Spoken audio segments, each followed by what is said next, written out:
Construcción dramática. Lo mismo que sucedía en Hoy es fiesta, encontramos en la camisa un escenario múltiple en el que pueden señalarse 4 planos. La chabola, la calle, la taberna y la casa de vecindad a cuyos balcones y corredores se asoman algunos vecinos. El escenario múltiple permite muchos efectos dramáticos interesantes que aquí están explotados con maestría, y que desmienten la aparente sencillez de la obra. Citaremos, en primer lugar, por ser lo más llamativo, la posibilidad de escenas simultáneas que tienen lugar en distintos puntos del escenario. Al estudiar la secuencia dramática tendremos ocasión de verlo con detenimiento, pero citemos ahora como ejemplo quizá el más logrado, la escena que tiene lugar casi al final del acto tercero. En la chabola están Juan y Lola. Ella hace la maleta e intenta, evocando el pasado, hacer salir a su marido de su hosco silencio. Mientras, por la calle, pasan abrazándose y sonrientes Nacho y Lolita. El paralelismo entre las dos parejas toma así forma plástica. Nacho y Lolita son lo que fueron en el pasado Juan y Lola. El artificio escénico permite ver al mismo tiempo el pasado y el presente de una ilusión. Es realmente frecuente ese efecto de ilustración en las escenas simultáneas. Uno de los escenarios da forma plástica a algo que en el otro es una evocación o una idea abstracta. En el acto segundo encontramos otro ejemplo. En realidad, no se puede hablar de escenas simultáneas en estricto sentido porque, salvo en contadas ocasiones, los personajes no actúan y hablan al mismo tiempo en los 2 o 3 lugares del escenario. Pero son simultáneas en el sentido de que están al mismo tiempo en escena personajes que protagonizan acciones diferentes. En el ejemplo que ahora nos ocupa, Lola y su hija hablan en la chabola. La madre está planchando y cuenta a la niña lo que ha sido su vida, los fracasos repetidos. Por la calle aparecen Lolo y Luis, que vienen comentando sus aciertos con las quinielas, sus esperanzas de obtener un boleto de 14 resultados. Cuando desaparecen, Lola vuelve a hablar. Sus palabras parecen ser un comentario a la conversación de los otros dos. Nos han fallado demasiadas cosas. P. 142. Lola no ha hablado de ello, pero entendemos que también les han fallado esas ilusiones nacionales de la quiniela o la lotería. Las escenas simultáneas no parecen tener otras veces más función que la de conseguir un clima de realidad. Igual que en la vida se superponen y coinciden gestos y palabras, también en el escenario se da esta coincidencia. Citemos como ejemplo una escena del acto I. Balbina. Buena está la mañana, señor Paco? Abuela. Espera, nena. Señor Paco. De turista caro, Balbina. Abuela. Te has olvidado del orinal. Sácalo, anda. Balbina. Caro y con machacantes usa. Lolita saca el orinal de debajo de la cama y con él sale al solar. En un rincón lo vuelca. Lolita, ¿está tu madre ahí? P. 125. Del director de escena depende que las palabras coincidan más o menos, pero el efecto buscado es el de naturalidad. Crear un ambiente determinado. El escenario múltiple permite una gran movilidad, un dinamismo mucho mayor que el escenario único. Los personajes entran y salen continuamente.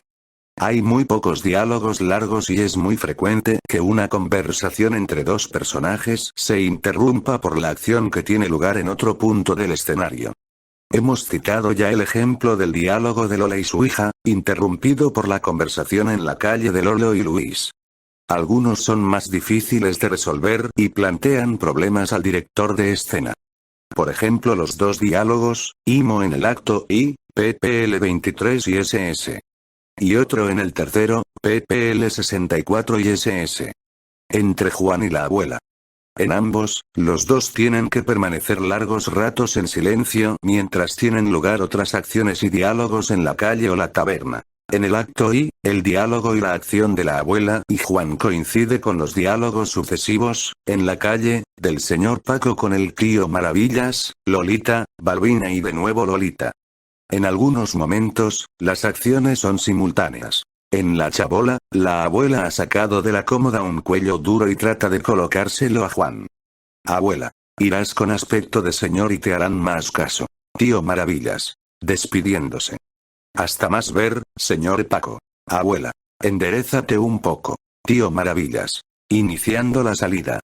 Globitos. Abuela. Yo creo una cosa. Que en este país, cuando todos llevamos cuello duro. Tío Maravillas. Globitos de colores. Saliendo. Compren globitos. P.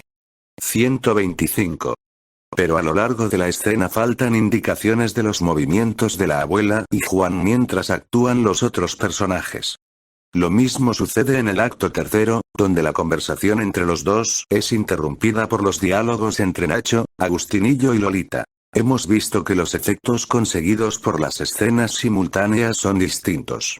Resaltar el paralelismo de dos acciones, saltando por encima del tiempo, ilustrar plásticamente un diálogo, conseguir un efecto de autenticidad, de vida real, pero quizá el efecto más frecuentemente buscado y conseguido sea el de contraste, como podemos ver en los dos últimos ejemplos citados, sobre todo en el del acto tercero. La alegría y el desenfado del diálogo de los niños contrasta con la amargura y la tristeza de los personajes de la chabola. El efecto de contraste es uno de los más repetidos a lo largo de la obra, no solo entre escenas simultáneas, sino entre escenas sucesivas. Los contrastes se dan, sobre todo, y no casualmente, en los finales de acto. Así, el final del acto segundo, con la niña en silencio, limpiando los zapatos de su padre, con una música melancólica y los globos que caen lentos sobre el escenario, forma evidente contraste con las dos escenas inmediatamente anteriores, muy movidas y tumultuosas. La de los vivas a España del tío Maravillas y la de las bombas petardos que siembran el pánico entre los vecinos. Y si aquí pasamos del ruido y el movimiento a la calma y el silencio, al final del acto tercero, la secuencia será la inversa, y los gritos de un personaje vienen a romper violentamente el silencio de una escena muda. Además de producirse el contraste entre escenas simultáneas o sucesivas, encontramos también este efecto dramático en el desarrollo de una escena. Los contrastes más sencillos son aquellos que surgen del enfrentamiento de personajes con posturas distintas ante los problemas. Juan y Lola, Juan y los amigos, los niños, siempre alegres y esperanzados, con los mayores, que se prodigan a lo largo de la obra. Pero, además, la utilización de voces en off produce efectos que, a veces, son de intensificación, pero otras veces son de contraste. El ejemplo más bonito de esto tiene lugar en el acto segundo, en el momento de la cena en la chabola. Tienen solo 12 sardinas. Los hombres tocan a 3, la abuela dice que no tiene hambre y que pueden repartirse sus 2 sardinas, y en ese momento se oye en el diario hablado de Radio Nacional la siguiente noticia. Índice informativo. La OEC califica de espectacular la recuperación de reservas de oro y divisas en España. Siguen después otras noticias que se refieren a la política internacional. Nadie hace comentarios, pero el contraste entre la realidad cotidiana y la versión oficial habla por sí solo. Hemos hablado de los diálogos más o menos coincidentes para lograr un efecto de naturalidad. Otro procedimiento es el de las frases interrumpidas. Un personaje está contando algo y no llega a terminar la historia por la interferencia de otra acción. Un ejemplo muy claro se da en el acto y, en la conversación de Juan con sus amigos. Intenta explicarles las razones de su decisión de quedarse y va a poner un ejemplo. Iré a ver al patrón y le diré que se invente un tajo para mí, que aguante el chaparrón conmigo, que no quiero. Que yo no quiero irme. Pausa. ¿Os acordáis de mi primo Antonio? P. 132. En ese momento comienzan a oírse las voces de Ricardo y María discutiendo. Juan y sus amigos hacen comentarios a lo que oyen, y como sucede en la vida real, se queda el cabo suelto de esa historia del primo Antonio que ya no se contará. Varias veces, para referirnos a los elementos de la construcción dramática, hemos hablado de efectos de. Tenemos que referirnos ahora al efectismo como uno de los rasgos característicos de la construcción dramática de la camisa. En esta obra concreta entendemos la palabra efectismo como potenciación de los elementos emocionales. Los efectos, que son de distintas clases, tienden siempre a cargar de emoción la escena. Los testimonios, las anécdotas que muestran la emoción despertada por esta obra entre públicos muy distintos, son numerosos y nos hemos referido ya a ellos. Veamos ahora algunos de los medios usados por el autor para conseguirlo. El silencio es uno de los elementos utilizados en estas escenas de emoción. En el silencio, los gestos de un personaje cobran una mayor importancia, quedan resaltados. A esto contribuye también el tempo lento, que suele coincidir con el silencio. Las acciones cobran, así, una gran trascendencia. De este tipo es la escena que pudiéramos llamar del calcetín. Aquella en que la abuela se desprende del dinero que guarda para su entierro, para que su hija pueda irse a Alemania. Más que una escena es un cuadro breve, pero que ha tenido una larga preparación. Desde el comienzo se nos habla del calcetín de la abuela, sabemos que ella guarda el dinero para su entierro, que lo lleva siempre consigo, sujeto con imperdibles, que es amarillo. Más de una vez se alude a ese calcetín a lo largo de los dos primeros actos. Por eso se asiste con emoción al lento y silencioso despojarse de la única riqueza que posee la vieja. La escasa cuantía del capital contribuye a aumentar la emoción de ese donativo, tan parco en palabras. La voz en off de Ricardo, borracho, cantando una canción alusiva a la emigración, es un elemento de refuerzo, de identificación. Lola. Muy emocionada. Gracias, madre. Gracias, mamá. Dentro de la tasca se oye la voz de Ricardo. Voz de Ricardo. Borracho. Que del fraile me voy a la Fraulien, que a Alemania, muchachos, me voy, y en el barrio me dejo todo el hambre, la gazuza que pasando estoy, p. 145. Tiempo lento y silencio coinciden también en el comienzo de la escena final. Lola, sola en la chabola, se despide de las cosas que le han rodeado durante tantos años. Se vuelve a oír la música melancólica del acto segundo, mientras la mujer va recorriendo con los ojos, acariciando también con sus manos, algunos objetos. Aunque aquí no haya acotación escénica que lo indique, la escena, por fuerza, ha de ser lenta. Al silencio y a la lentitud, como efectos emotivos, viene a unirse el contraste, al producirse bruscamente la ruptura de la situación creada. En la escena anteriormente comentada, la voz en off intensificaba la emoción en un sentido auditivo, era un refuerzo más en el mismo sentido. Aquí por el contrario, el efecto es de ruptura, de sorpresa. El espectador se ve sacudido por dos emociones de signo distinto. Los gestos de Lola, sus palabras, de todos modos, gracias. Nos hacen sentir la tristeza de las despedidas, el valor de lo conocido y propio, ante lo desconocido y ajeno. Y los gritos de María, sácame de aquí. Sácame de aquí. Nos devuelven bruscamente a la miseria y el dolor de un lugar inhabitable. Finalmente, citemos como un elemento más empleado por el autor en las escenas emotivas, el efecto de sorpresa. Este efecto es el más importante, a nuestro juicio, en la escena de los Vivas a España del tío Maravillas, a la que quizás sería mejor llamar la escena del satélite. Salen todos los vecinos a los balcones o a la calle para ver cruzar el satélite americano. Animados por el tío Maravillas, empiezan a dar vivas, para acabar vitoreando al propio Maravillas. La escena tiene un aire festivo, guasón. Los vecinos le gritan a Maravillas. ¡Viva el tío Maravillas, el incorrupto! ¡Que no palme! De pronto, este pide silencio y comienza a dar vivas a España, llorando. Tío Maravillas. Muy serio, muy emocionado, con voz muy cálida. Señores. Por favor, señores. De pronto, exclama. ¡Viva España! Se hace un silencio absoluto. ¡Viva España! Cae de rodillas y, golpeando el suelo con los puños, vuelve a exclamar entre sollozos. ¡Y viva España! Hay un instante en que solo se escucha el jadeo del tío Maravillas p. 154. Se puede pensar que la emoción provocada por esa escena deriva directamente del contenido, del tema. Dar vivas a la patria, como mentarle a uno la madre, provoca siempre una reacción emocional. Partimos, pues, de que el tema no es neutro sino que tiene ya por sí mismo una carga emotiva. Pero esa emoción es potenciada por la construcción dramática y la sorpresa juega un papel muy importante. En medio de una escena de juerga, la súbita seriedad de Maravillas, sus sollozos, pillan al espectador totalmente desprevenido. Se produce una doble ruptura de sistema. No solo se ha producido un brusco cambio de lo alegre y burlesco a lo serio y triste, sino que, además, las mismas palabras del personaje contrastan con su actitud. Esperamos siempre oír vítores en actitud más o menos triunfalista, pero esa forma desesperada, rabiosa, de gritar ¡Viva España! Resulta también inesperada. Finalmente, el silencio que envuelve, por decirlo así, esos gritos, potencia, como en otras ocasiones, la emoción de la escena. ¿Hasta qué punto se podría hablar de un exceso en esa potenciación de lo emotivo en algunas escenas? ¿Cae la camisa en lo melodramático?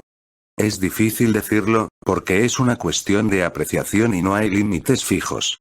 Pero sí podemos decir que el melodrama es uno de los peligros de la obra incluso, pudiéramos decir, del autor. Hay que precisar, sin embargo, que en la camisa se ve claro que el autor quiere cortar esa corriente de emoción. En cierta manera, desinflar el globo. Así, tras los gritos del tío Maravillas, los comentarios de los vecinos devuelven rápidamente la frialdad a la escena. Se trata solo, en definitiva, de la borrachera de un pobre hombre. Sebas. Échame una mano, Lolo. Lolo. Ayudando a Sebos a levantar al lío Maravillas, le dice a este. Ande, vámonos a casa. Desaparecen por el fondo derecha. Luis. Pobre hombre. Señor Paco. De campeonato ha sido la de hoy. Abuela. Y siempre el mismo fumal. Pal arrastre. Balbina. Qué pena de hombres. P. 154. Otro ejemplo podemos verlo al final del acto tercero. Hay un momento en que parece que la obra va a despeñarse ya por el camino de la emoción desatada.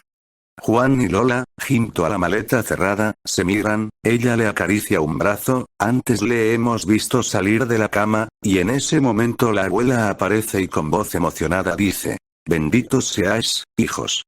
Las palabras de Juan establecen, una vez más, el equilibrio, manteniendo un tono de contención. Abuela, vaya a por los chicos. Nosotros caminamos hacia el metro P. 173. La obra está dividida en 3 actos, pero no responde su estructura al esquema clásico de planteamiento, nudo, desenlace, aunque el desarrollo del primer acto lo hiciera pensar así. En efecto, el acto primero es el de presentación de personajes y planteamiento del tema y fundamental de la obra. ¿Se debe emigrar o aguantar en España? Aparecen primero los chicos jóvenes y la abuela, después Juan y la abuela que plantean, por primera vez, el problema y marcan las posiciones de los personajes. Juan quiere quedarse y su familia es partidaria de la emigración. Simultáneamente, en la calle, siguen apareciendo oyéndose las voces de nuevos personajes. María, el señor Paco, Balbina, con la escena entre los amigos y Juan se insiste, de nuevo, en el tema debate de la emigración, viéndose más claramente la postura de Juan. La aparición de Lola cierra este acto que puede considerarse de presentación de personajes y planteamiento de problemas. Los otros 2 actos se escapan ya del esquema clásico. No se puede hablar de nudo y menos aún de desenlace. No existe un punto crucial en el acto segundo del cual se derive o dependa la acción del tercero. Se podría pensar que cumple esta función el ultimátum planteado por Lola a Juan a mitad del acto segundo. Lola. Pues escucha. Mañana te plantas la camisa y te vas a ver al patrón. ¿Y si el patrón falla? Juan. Si el patrón falla, ¿qué? Lola. Seguiré lavando, fregando, haciendo lo que sea, pero aquí, no. Juan. Extraño y seguro. El patrón no fallará, p. 150.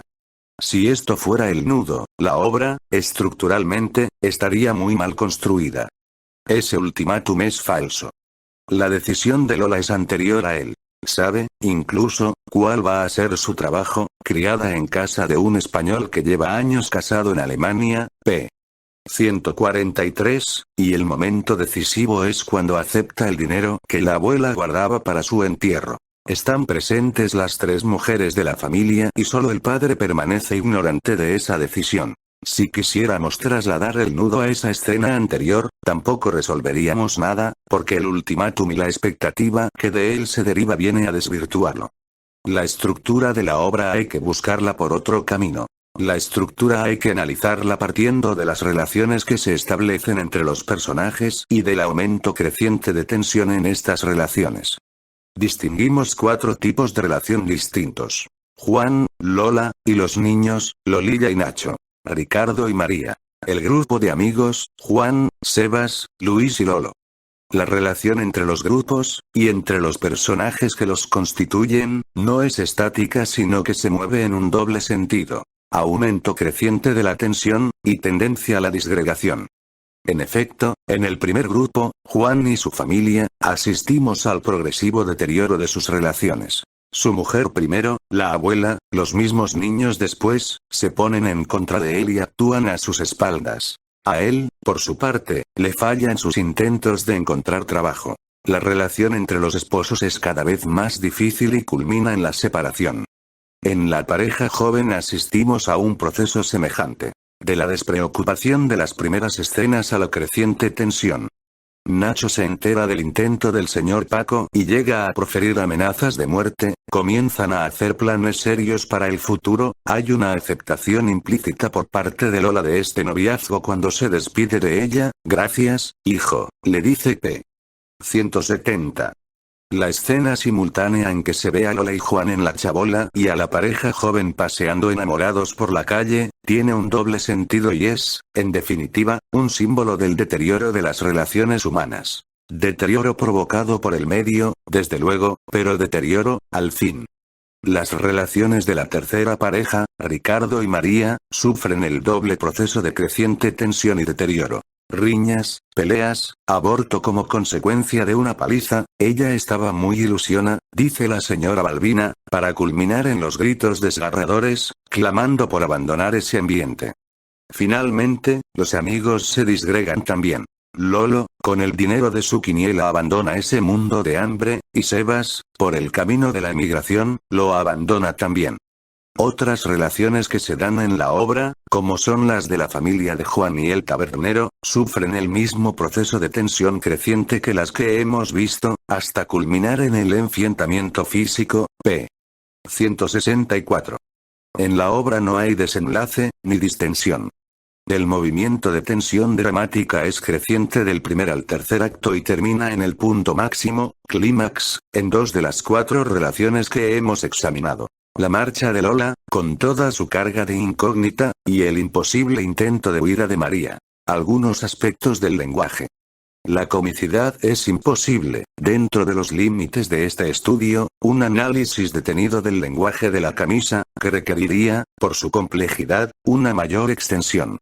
Vamos, por ello, solamente a dar unas breves notas sobre algunos aspectos, concretamente, sobre el llamado realismo del lenguaje y sobre los procedimientos de comicidad, que son casi siempre de carácter verbal. Lauro Olmo, en su trabajo Algunas puntualizaciones sobre la camisa, sale al paso de opiniones superficiales acerca del realismo del lenguaje.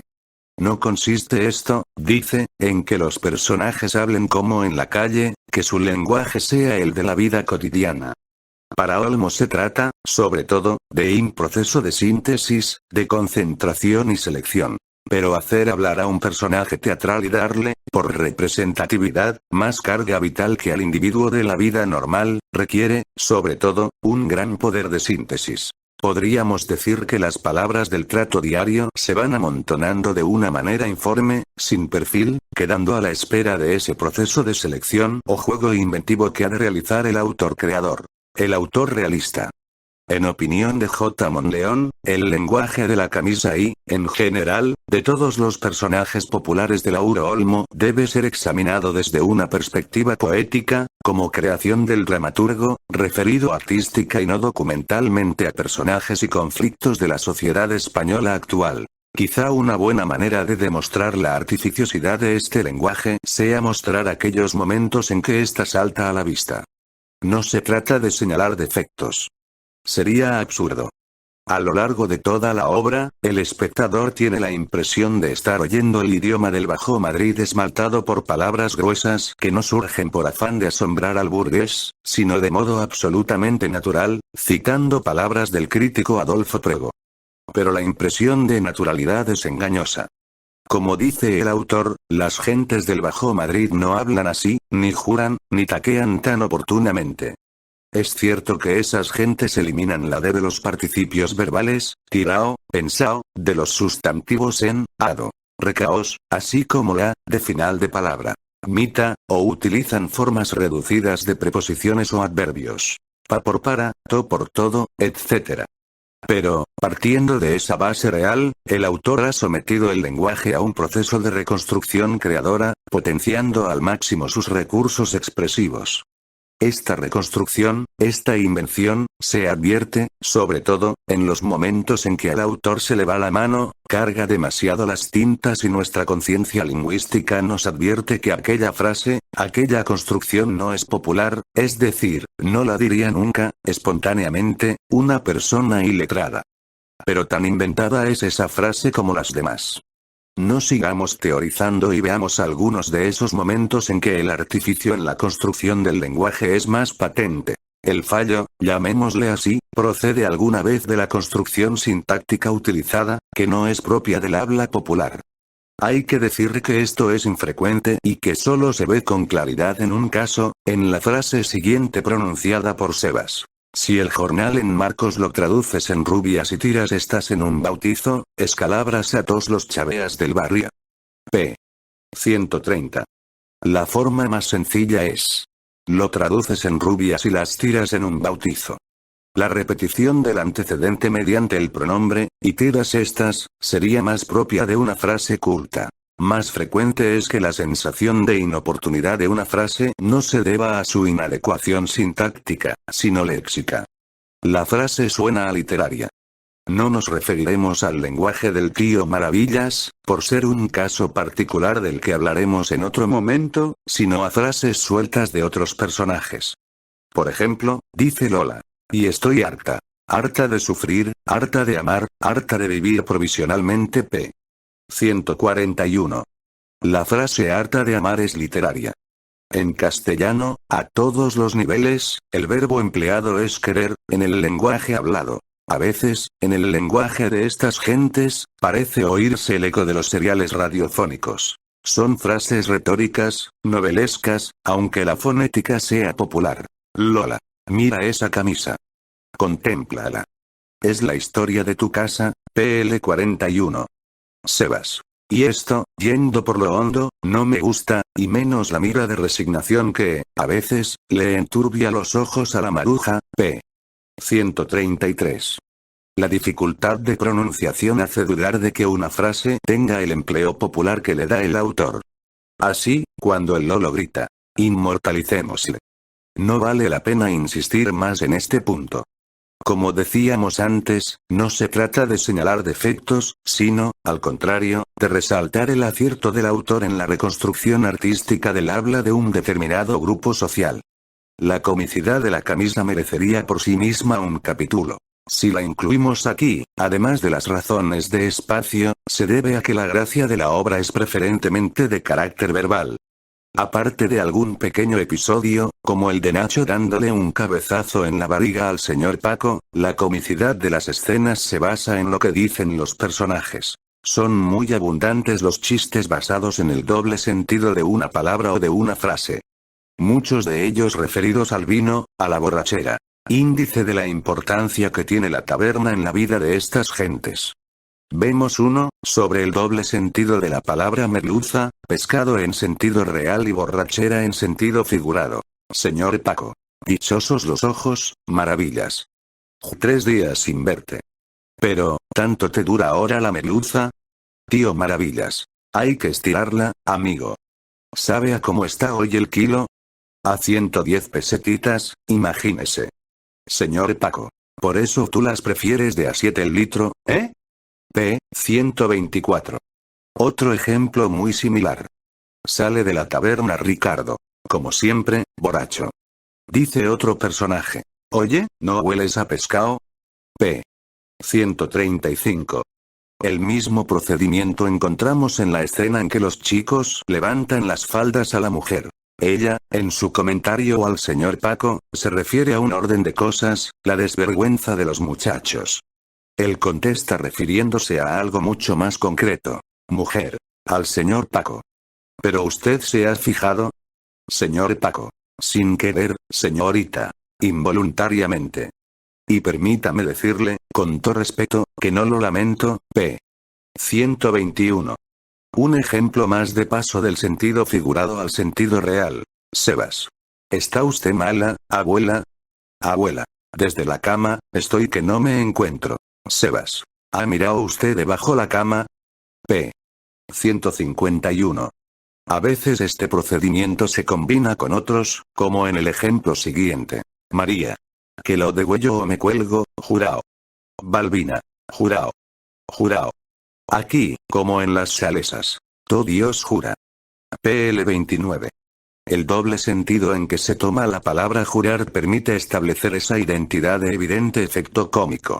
Otras veces la gracia procede del uso de frases metafóricas ya consolidadas por el uso, en sentido real, o en la creación de metáforas muy sencillas. Como te decía, señita de Don Santi. El gento la guipa, agarra el balón, coge la vespa y se embala por el verde. Sortea a 5 o 6 desgraciados del equipo víctima y, ya cerca de los palos, se saca la bandeja de plata y le sirve el esférico al gui. Lo demás te lo imaginas, ¿no? P. 139. La frase hecha, en origen metáfora, pero ya petrificada, servir en bandeja de plata se deshace y se usa como una metáfora de nuevo cuño, exactamente igual que coger la vespa por acelerar o lanzarse velozmente. Se puede decir que las metáforas se construyen sobre la base de una comparación exagerada, de una hipérbole. Responden a la expresividad propia del habla popular. Veamos algún ejemplo más. A ver un tapón pa' este, que se le sale el mosto. P. 139. Mientras tanto, el portero, como las vacas suizas, llenándose las ubres de verde PL 39, por revolcándose por el suelo. También la ruptura de un cliché lingüístico, por sustitución de una palabra, puede ser fuente de comicidad. Luis. ¿Qué? ¿Cómo va el negocio? Maravillas. De globo caído, hijo. P. 134. Partiendo de la frase hecha de capa caída, mediante la sustitución de una palabra, el personaje lo aplica a su caso particular y da nueva vitalidad a la frase. Y lo mismo vemos en la siguiente. En todas partes cuecen globos PL 53. Alguna vez nos encontramos con frases que son verdaderos juegos de ingenio y de gran originalidad, basadas en comparaciones imprevistas. Se ha acostumbrado a verlo todo negro. Ni que al arco iris se le hubiera muerto el padre P. 133. Alguna vez el efecto cómico se debe a un error lingüístico cometido por uno de los personajes. En principio, este procedimiento pertenece, desde sus comienzos, al teatro culto. Son las gracias del Sayagues de nuestro primitivo teatro. Los errores del palurdo que hacen reír al hombre culto. Pero en Lauro Olmo el procedimiento es más complicado, pues, tras el error, lo que queda patente es el ingenio del que lo ha cometido. Así, el tío Maravillas lee muy seriamente en el periódico la trayectoria del satélite, pronunciando las abreviaturas de nordeste y sureste como Neisé. Cuando el señor Paco le pregunta si él entiende eso de los grados y el Neisé, responde Maravillas. Yo no me dejo complicar la vida. Alzo la vista y miro. P. 124. El mismo procedimiento encontramos tomando como base la deformación de palabras extranjeras. Agustinillo. Yo me vestiría de Kuawai. Lola. Extrañada. ¿De qué? Lolilla. ¿No sabéis lo que es un Kuawai? Un norteamericano encima de un caballo con 2 pistolas y lazo. En el fondo, lo que hace reír es que el ignorante sea tan listo.